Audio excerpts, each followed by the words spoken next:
What does it mean to you to be taking drugs off the street? It means a lot. We try to keep our community safe. We'll do whatever it takes to enforce the law and take drugs off the street. It's right here, isn't it? Yep, it's that one. Should be second block on the right. Brown. Hey, watch this car. Watch this car. Sheriff's Office, search warrant!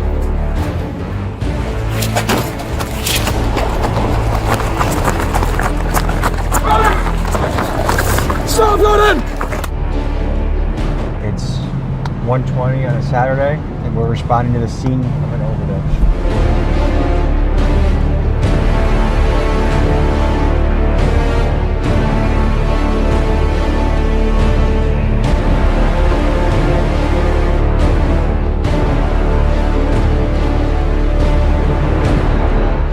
What you just witnessed was an operation from Jacksonville's undercover narcotics unit raiding the house of a suspected drug dealer. You also just saw a snippet of their overdose team investigating a drug-induced death to see if there's a drug dealer that they need to find and charge with a homicide. Currently, Jacksonville law enforcement is receiving nationwide attention for things like cutting their county's homicide rate in half over a 1-year period and employing state-of-the-art crime-fighting technology. For a few days, me and the boys embedded with Jacksonville Sheriff's Office to see their methods in action. This video is part 1 of a 3-part series we are releasing, with part 1 focusing on how Jacksonville fights drug-related crime, and for part 2 we will be on a night patrol with cops and K-9 units, and for part 3 we will be looking into how their SWAT team and gang task force tackles murders and gang violence. This, folks, is unprecedented access that we are proud to bring to you. Let's get to it.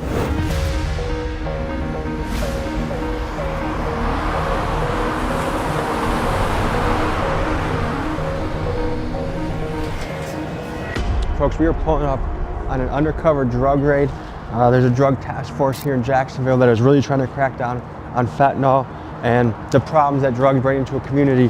This is a blood pumping type of experience. This is something where you breach a door and someone resists. There could be shots fired. You might have to bring in SWAT. You might have to, it's a high pressure job. Let's go in and check this out and see what the next step is. We were walking into an office where undercover officers worked and where their top secret operations were planned. So we were instructed to keep the cameras low until it was time to move out on this raid.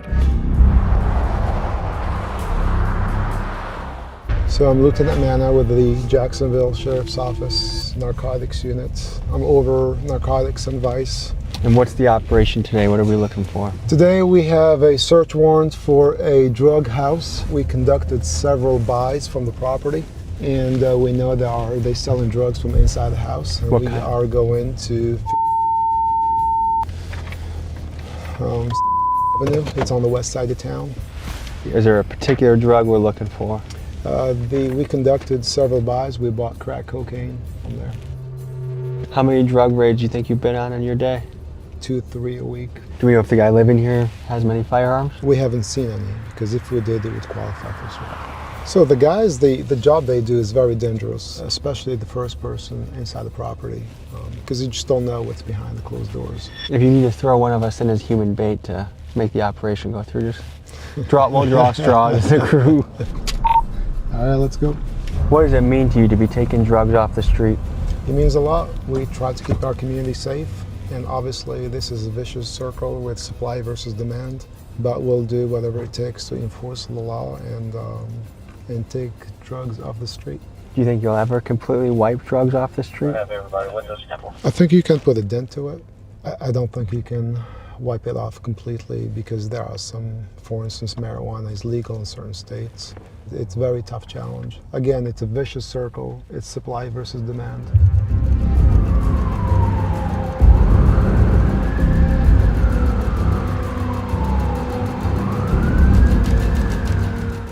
Where's that guy going right there? He's going in? Yep, he's going to the door. All right. Okay, yep, we're going to take him too. It's right here, isn't it? Yep, it's that one. Should be second block on the right. Door looks to... Towards Brown. Hey, watch this car. Watch this car.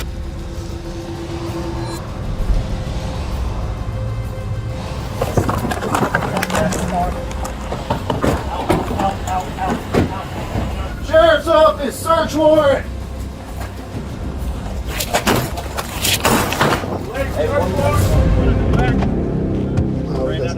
There's somebody running in the back door. I got 2 gray jacket Black Pants, another one. They're running, they ran out of the apartment complex.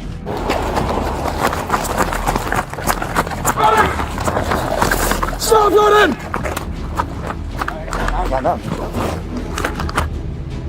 I got one.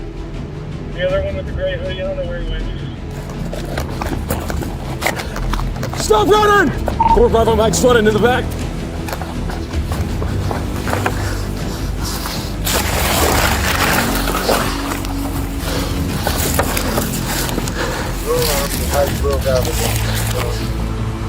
You got one of the page cars coming out of you on high road.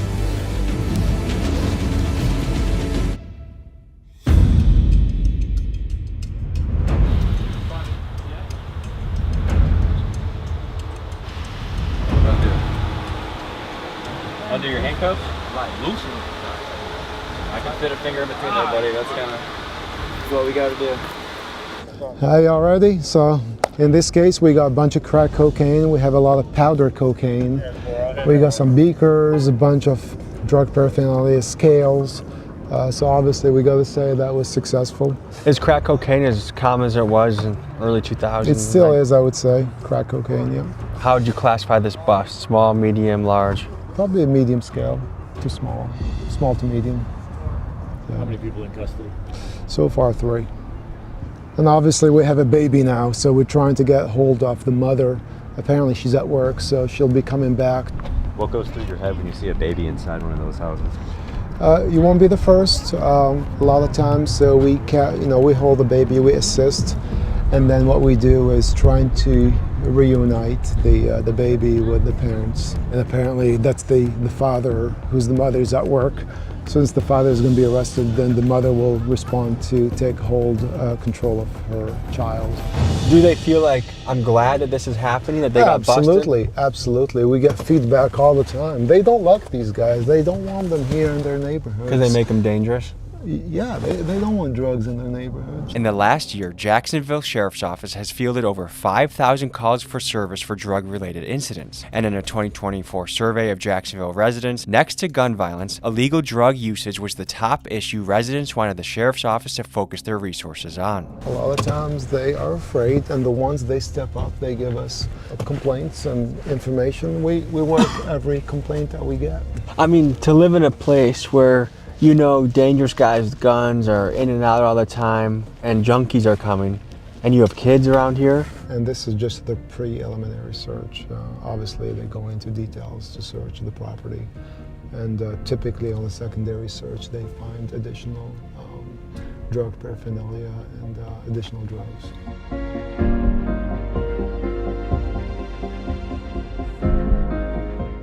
Our overdose deaths are down significantly year over year here.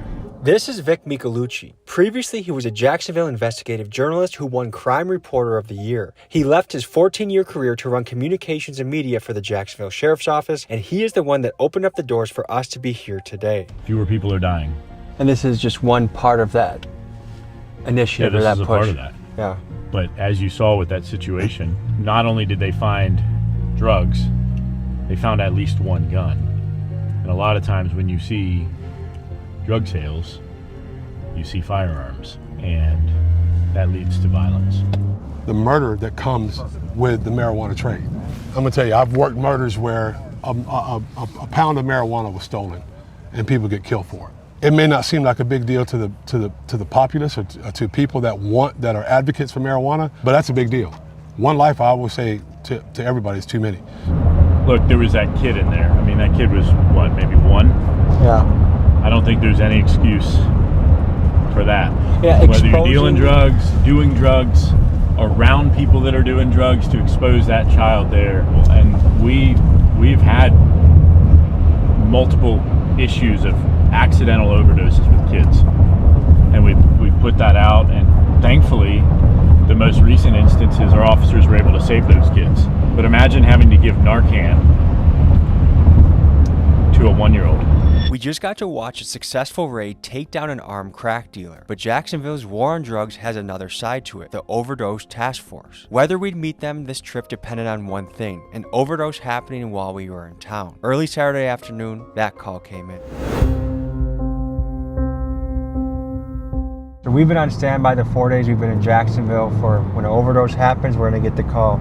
Unfortunately, it's 1:20 on a Saturday, and we're responding to the scene of an overdose. This is hard to walk into. I mean, you're walking into a family's worst nightmare with cameras, and we want to be respectful of what they're experiencing, but also convey something that happens every day around America in a real way. So we'll see you on the scene.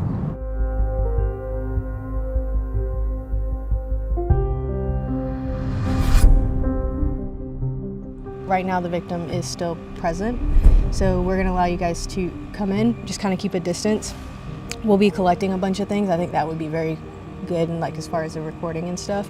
Who are you and what do you do? What's your role? So I am Sergeant Kay Cruz. I am with the Jacksonville Sheriff's Office. I'm a part of the Narcotics Overdose Death Investigations Unit. We are allowed to cross the threshold and film inside the Yeah.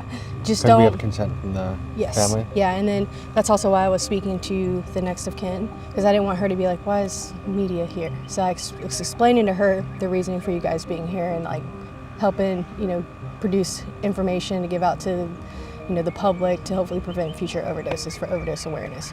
As you enter a scene, what are you looking for? What are you gonna? So the very beginning of our investigation is the patrol response. Anytime patrol responds to a undetermined death, depending on the evidence on scene, determines what unit will come out to conduct the death investigation. The initial investigation, we're unable to determine what the actual cause of death is. When we respond to the scene, there's kind of two different investigations going on. You have your medical examiner's office investigation, and you also have your Jacksonville Sheriff's Office investigation. The medical examiner's office will do all the medical related stuff. So they're doing the toxicology, and they're actually going to determine the actual cause of death. We are conducting the Sheriff's Office investigation. So with any individual, or if an individual provides a controlled substance to an individual that is a substantial factor in their death, they can be held liable. And we know that, or we're trying to figure that out? We're trying to figure that out. Again, very initial stages of the investigation. We're processing the scene with the crime scene unit. And also we're working with the medical examiner's office. We're collecting any evidence that may assist our investigation. What has you wearing a mask to the scene? We wear those to protect our identities because a lot of us work in an undercover capacity, so that's why we wear the mask, because we're out in the public. So we just try to conceal our identities from members of the public, because you never know if someone here at the scene provided drugs to the victim, or if any of these people could potentially be a suspect or a drug dealer for a case that we encounter later. Is it possible that you might find the dealer, you might do an undercover buy from the same dealer that sold here? Yes, it's possible. Because that way you're familiar with the case. Yes. Have you ever been in a sketchy situation? A lot of them. Explain one of them. I've been locked in hotel rooms with drug dealers before. Sometimes they'll do that to make sure no one's coming in behind you, so you're in there with them trying to buy drugs, and they'll lock the doors behind you. They have guns on them. They have drugs there. There was a case in Miami recently where they made an undercover actually smoke fentanyl just to say that he wasn't an undercover. Did he pass away?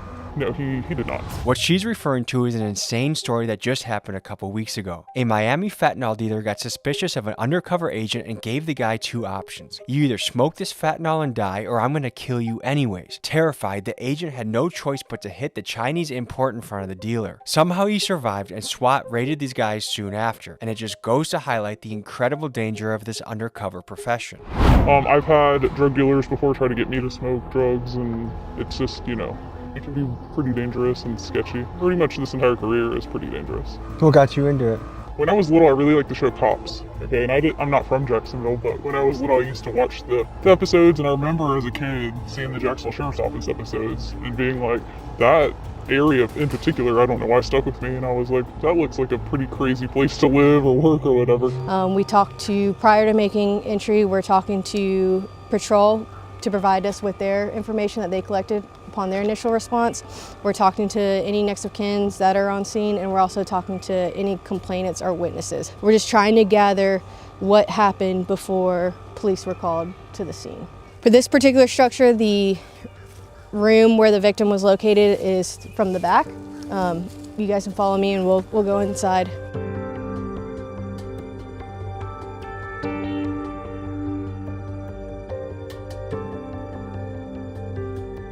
What are the primary things we're looking for? Where are your eyes going right now?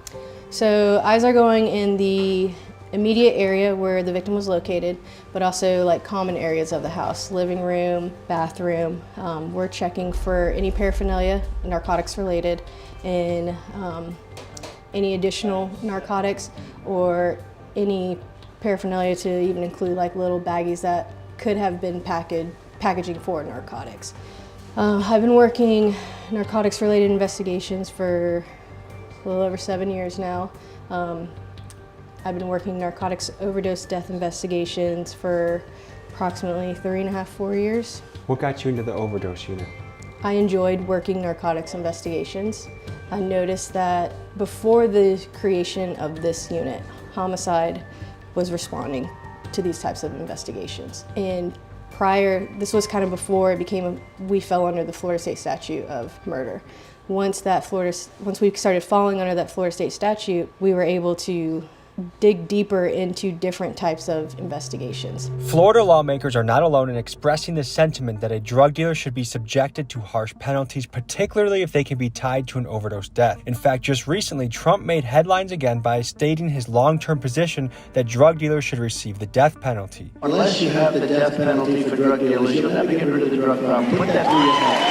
As someone who knows the drug dealing black market much better than Trump, I think the numbers he's throwing out are extreme exaggerations that have no root or basis in fact. A drug dealer will kill 2,000, 3,000, 5,000 people during the course of his or her life. It really depends on what someone's selling. If someone has sold fentanyl, obviously they have a much higher chance of causing an overdose death. But for some guy trapping weed, it is actually impossible that anyone has died as a result of his drug. It says on the DEA's own website that no one has overdosed from marijuana, and yet it's still a Schedule I drug.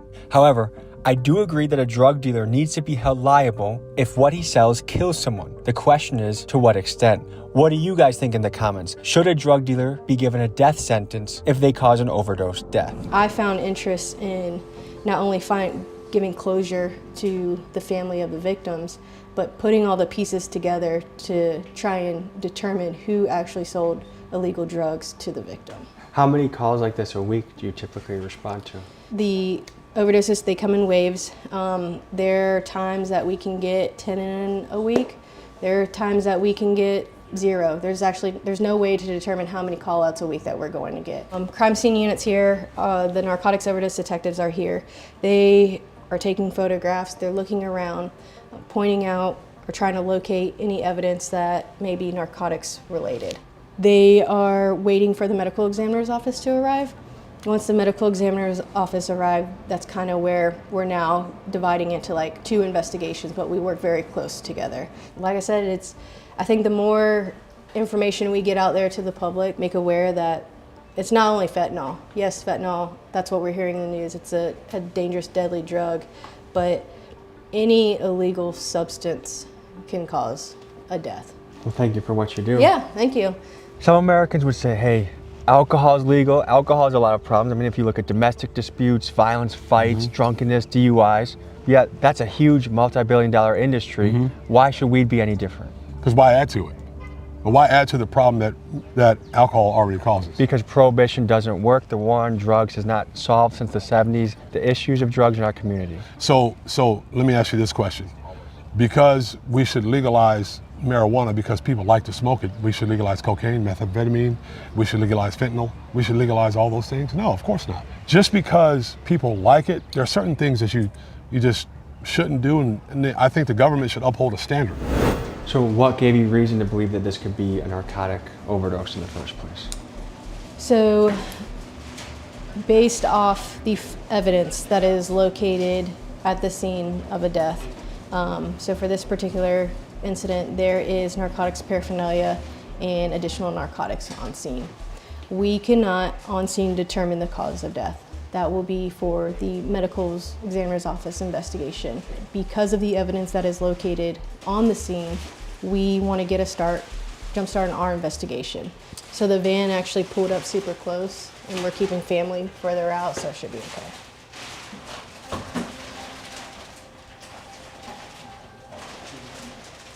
I don't know how you guys do this day in and day out. I suppose just like anything, The more that you see it, the more that you adapt to it.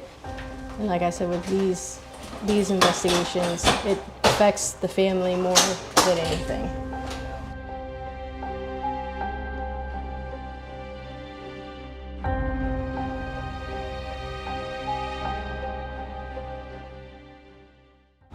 I think this just goes to show how one death can affect so many people. It's such a ripple effect. Right. As you hear the family in the background, I think this goes to highlight, I would not have the stomach for this type of job. And there's the fact that people like you are boots on the ground and see some of this, look death in the face almost on a daily basis sometimes, and have to deal with families and all of the thing that come with it. I mean, right, I will say that making that next of kin notification is the worst part about our job, because we're having to tell a loved one that their loved one is no longer here.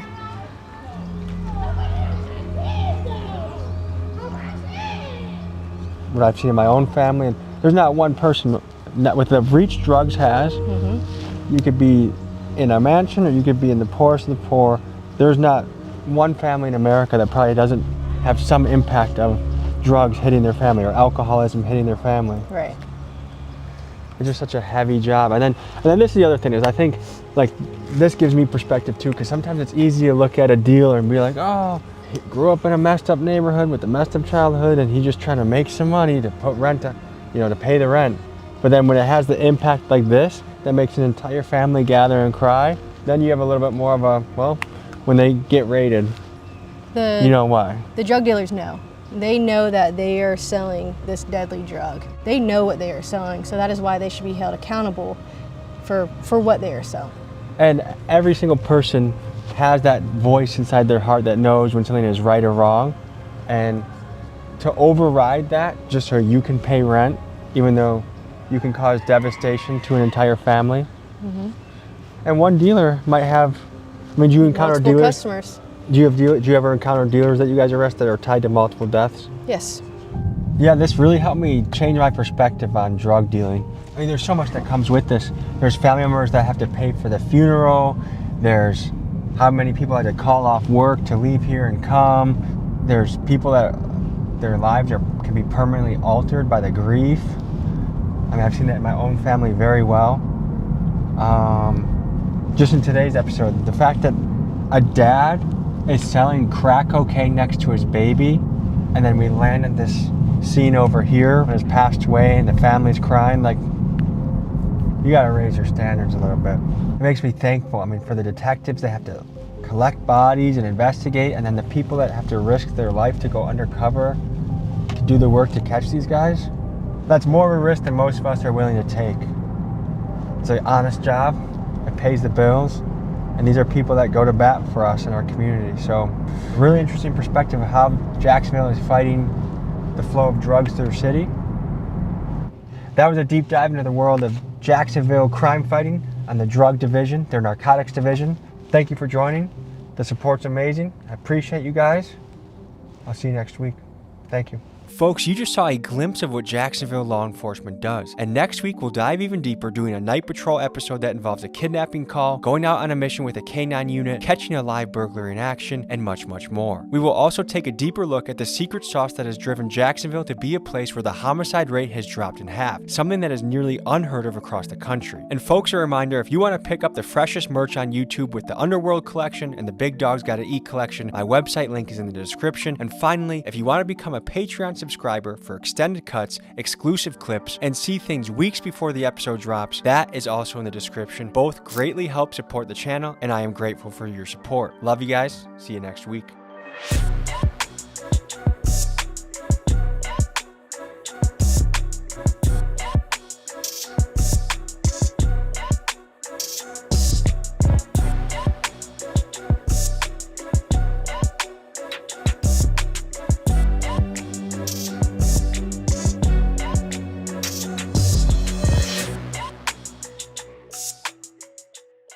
Folks, hope you enjoyed this episode. You want to watch another? Here. You want to subscribe? Over here. See you next week.